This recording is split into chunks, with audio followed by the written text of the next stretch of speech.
Operation सिंदूर पे भोजपुरी के power star Pawan Singh के बहुत ही बड़ा देशभक्ति सॉन्ग जो कि आप सबके बीच पोस्टर भी रिलीज हो चुका है, जिस सॉन्ग का नाम होने वाला है सिंदूर। इसी सॉन्ग के बारे में पूरा फुल जानकारी आप सबको देने वाले हैं कि इस सॉन्ग को कब तक रिलीज किया जाएगा, कौन से चैनल से रिलीज किया जाएगा। तो पूरा फुल जानकारी आज की इस वीडियो में देने वाले हैं, तो वीडियो को पूरा फुल वॉच कीजिएगा। अगर अभी तक आप सब हमारे चैनल को सब्सक्राइब अगर नहीं किए हैं तो प्लीज़ सब्सक्राइब करें, वीडियो को लाइक करें, प्यार से कमेंट करें। चलिए वीडियो में आगे बढ़ते हैं, बात करते हैं भोजपुरी के पावर स्टार पवन सिंह का। अभी एक सॉन्ग का पोस्टर आता है जिस सॉन्ग का नाम है सिंदूर, जो कि देशभक्ति सॉन्ग होने वाला भोजपुरी के पावर स्टार पवन सिंह का इंडिया वर्सेस पाकिस्तान के पे आधारित होने वाला जंग छिड़ चुका है। उसी पे भोजपुरी के पावर स्टार पवन सिंह का बहुत ही तगड़ा और बहुत ही बवाल सॉन्ग देशभक्ति, जो कि आप सबके बीच रिलीज होगा पवन सिंह ऑफिशियल के यूट्यूब चैनल पे। इस सॉन्ग को लिखे हैं छोटू यादव और इस सॉन्ग में म्यूजिक है सरगम आकाश का म्यूजिक है, और इस सॉन्ग को गाए हैं भोजपुरी के पावर स्टार पवन सिंह।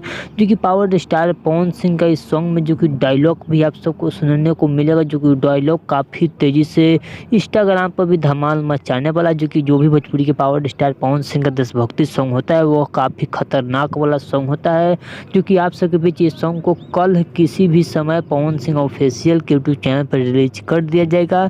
तो चलिए, अगर आप सबको भोजपुरी के पावर स्टार पवन सिंह का ये अपडेट कैसा लगा तो प्लीज़ सब्सक्राइब करें, वीडियो को लाइक करें, प्यार से कमेंट करें। चलिए मिलते हैं न्यू अपडेट के साथ, तो ओके बाय।